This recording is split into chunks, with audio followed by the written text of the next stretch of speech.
Ladies and gentlemen, colleagues, my name is Dominic Farace and I'm from GreyNet International. I will be presenting to you on behalf of my co-authors, Dr. Plato Smith from the University of Florida and Dr. Stefania Biagioni and Dr. Carlo Carlesi from ISTE CNR in Pisa. Our work deals with digital publishing, open access, and gray literature, whereby the current war in Ukraine serves as a use case.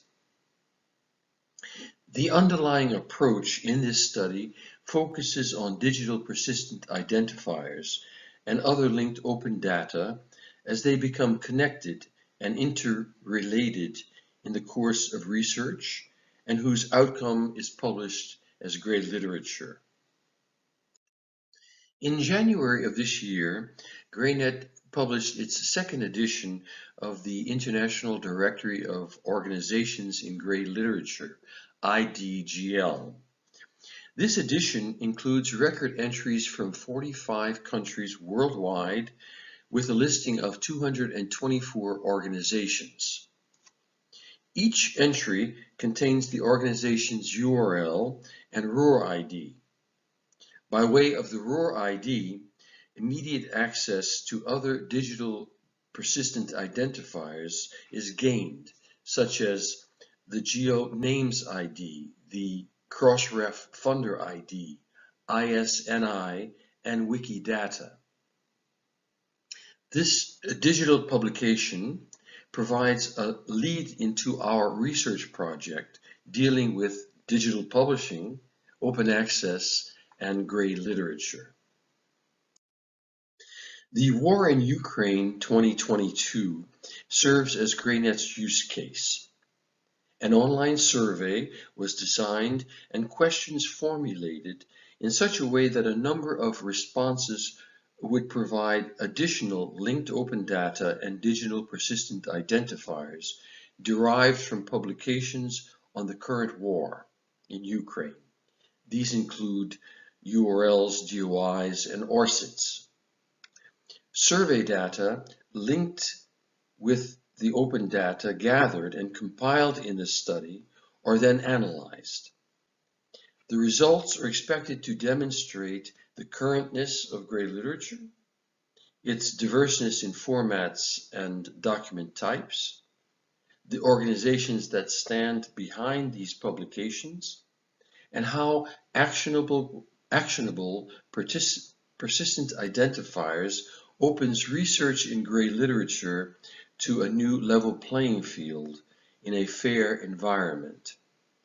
An environment where data is not only findable and openly accessible, but also interoperable and reusable by means of digital publishing. The method of approach was that a 10-question online survey was constructed and implemented via SurveyMonkey. 5 of the questions were open-ended, 3 of which requested linked data. The other 5 questions allowed for yes/no responses, 4 of which included comment fields. The first question on the survey required a yes response. This confirmed that the survey respondent agreed to the participant consent form stated at the start of the questionnaire that dealt with aspects of confidentiality, the risks and benefits, as well as the voluntary nature of the survey, including a withdrawal clause. The link to the online survey was created on March 22nd of this year, less than a month from the start of the war in Ukraine. It was then posted to GreyNet's social media and distribution list, on which all entries in IDGL are included. The online survey was closed on May the 19th of this year with 35 survey respondents. 88% of the survey questions were answered, and on average, each of the 4 yes/no questions were accompanied by 9.5 comments. Responses to the 10 survey questions were transferred to an Excel spreadsheet whereby a record containing 19 fields was created for each of the 35 respondents. 6 of the fields were added to each record derived from information and open data accessible to or assigned by GreyNet. These include the record ID, the organization's acronym, country of residence, sector of information, RUR ID, and whether it was included or not in the 2022 edition of the International Directory of Organizations in Grey Literature. In brief, the respondents' answers to the online survey would allow for a capture of a number of types of linked data, including ORCIDs, DOIs, RUR IDs, URLs, as well as email addresses.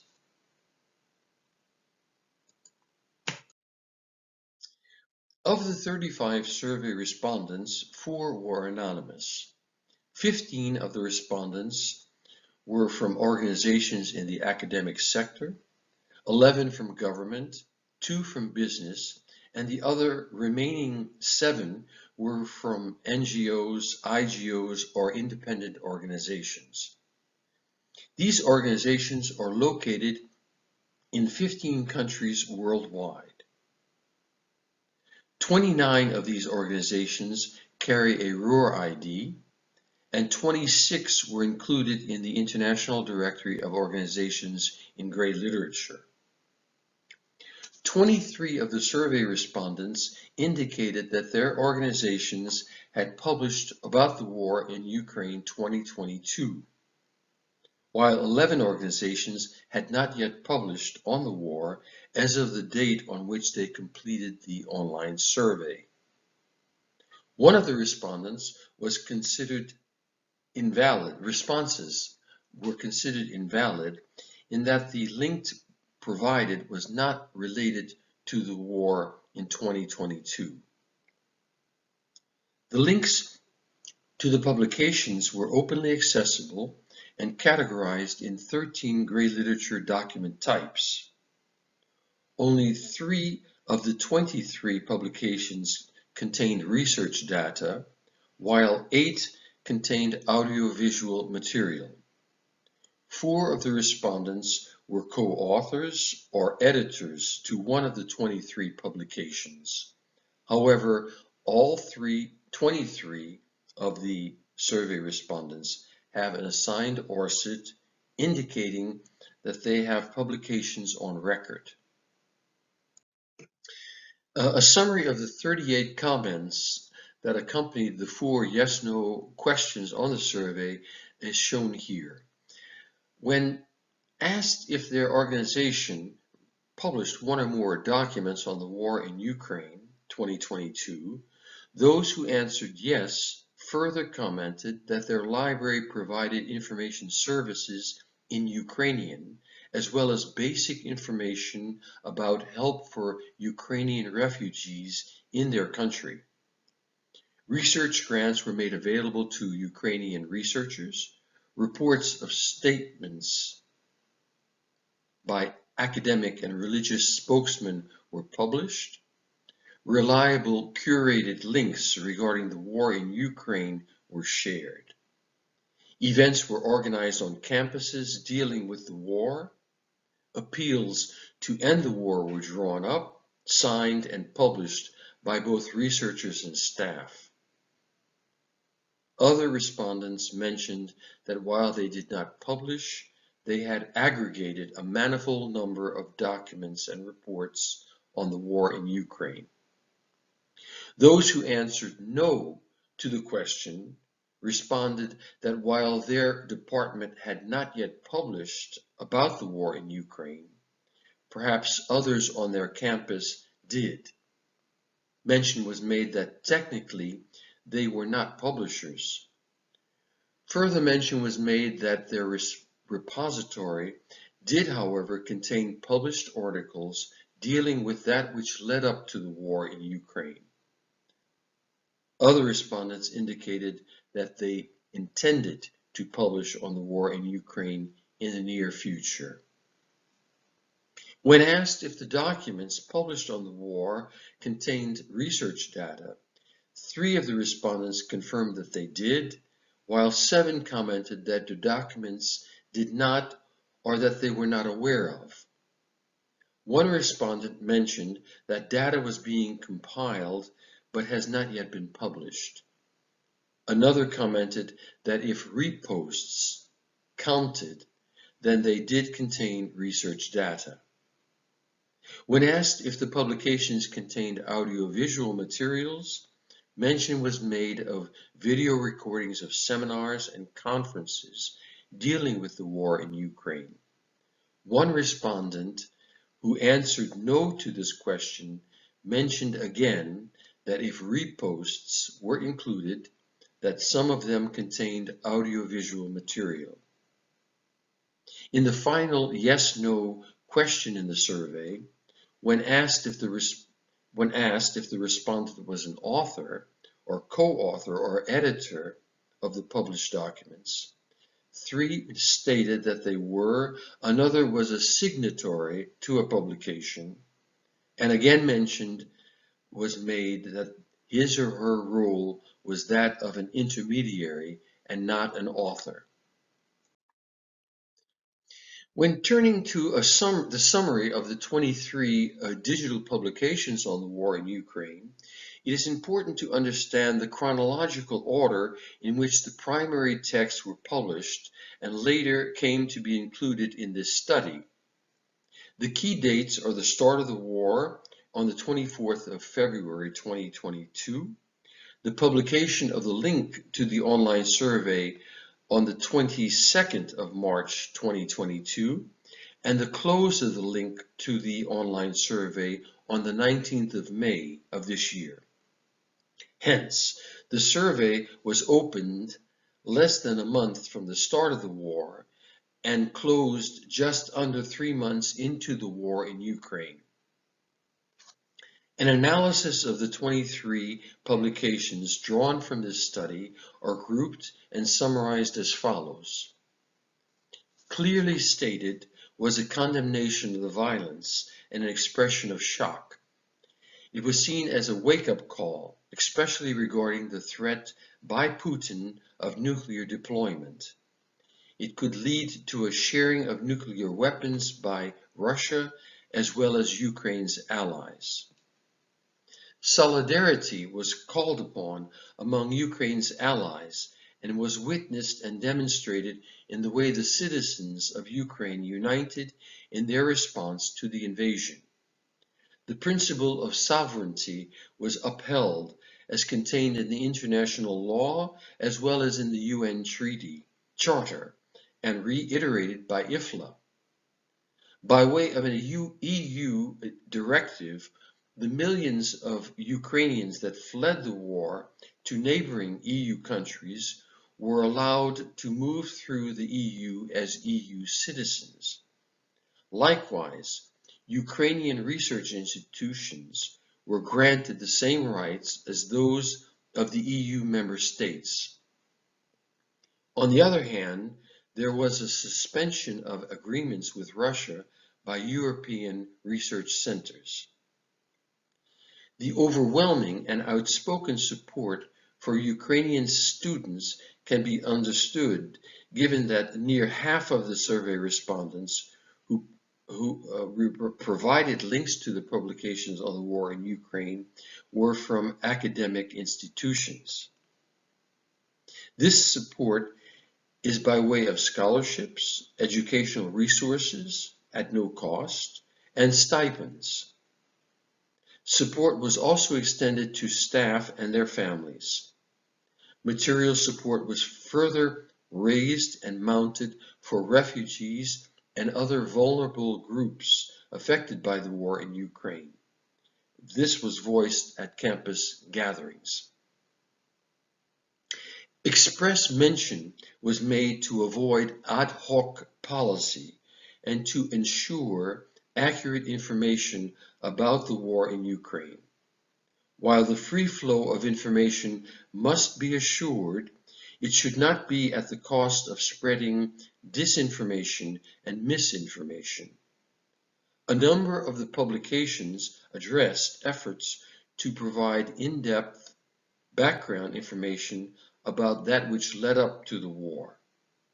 Mention was also made that print runs would be replaced by e-publications due to the disruptions in deliveries and other information services. Early on in the war, publications discussed the devastating effect it would have on the cultural heritage of Ukraine. Already a museum housing the work of a UNESCO-recognized artist was destroyed. Suko, an initiative of over 1,500 international volunteers that collaborate online to digitize and preserve Ukrainian cultural heritage, published a digital poster on their efforts. Likewise, early on in the conflict, FAO signals the risks involved for global agricultural markets that would aggravate the world food crisis. The number of respondents to the online survey may not be considered a sizable population in itself. However, when joined by persistent identifiers and other related data, together with links to primary texts in the war in Ukraine, we can track and trace the impact this has for digital publishing and grey literature. The schematic diagram shows GreyNet's publications both in textual and non-textual formats, originating with the online survey and connected throughout by actionable persistent identifiers and other product identifiers. Beginning with the publication of the link to the online survey, top left column, the responses provide access to data related to the respondents, their organizations, the type of grey literature documents published in the war in Ukraine, etc. These data are themselves connected to digital product identifiers such as ORCIDs, ROR IDs, URLs, and DOIs. Data derived from the survey is then also available for inclusion in a revised and updated edition of IDGL.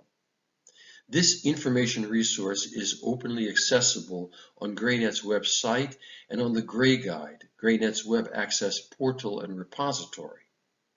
Further, by way of an editorial in the Grey Journal, greater awareness and wider coverage is given this grey literature resource.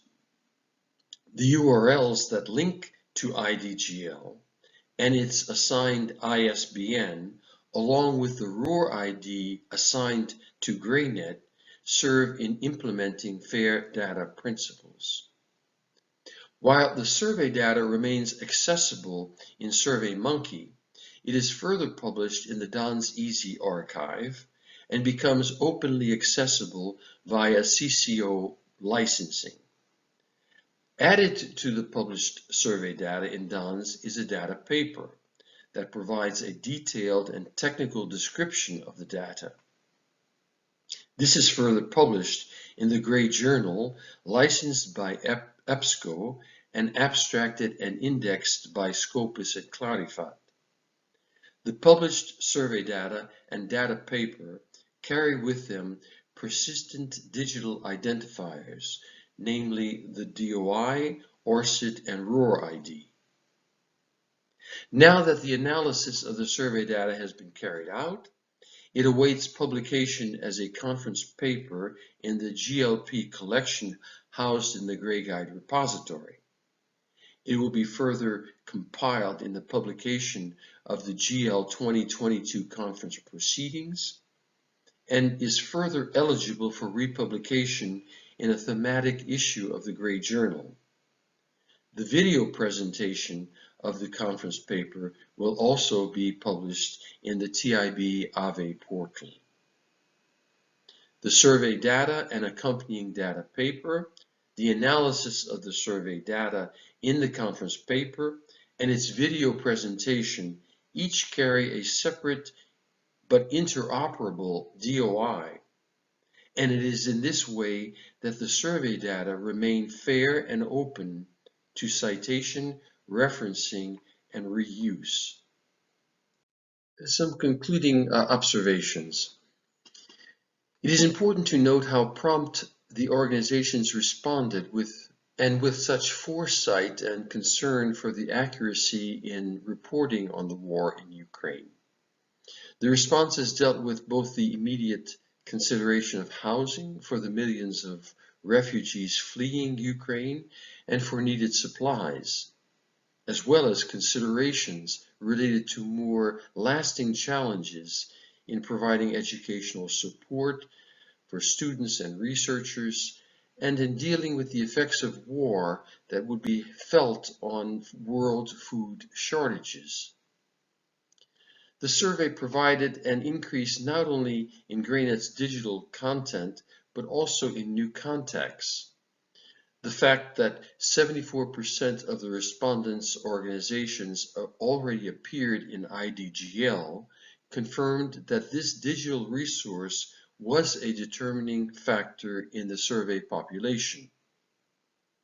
The digital and product identifiers gained by the survey help in establishing the validity and reliability of the data collected. They demonstrate fair data principles, and that they not only increase findability and ensure accessibility, but that they also enable interoperability via the persistent identifiers, and thus contribute in building the PID graph for further use in research and training. Perhaps one of the most evident of observations is the presence of persistent and product identifiers in the trail of GrainNet's digital publications, both in textual and non-textual formats. This provides an example of gray literature digital publishing, whereby the war in Ukraine served as our use case. On behalf of my co-authors, I thank you for viewing this presentation and welcome your comments and recommendations. If I may, on a more personal note, express my admiration for the strength and determination of the Ukrainian people in their defense of freedom.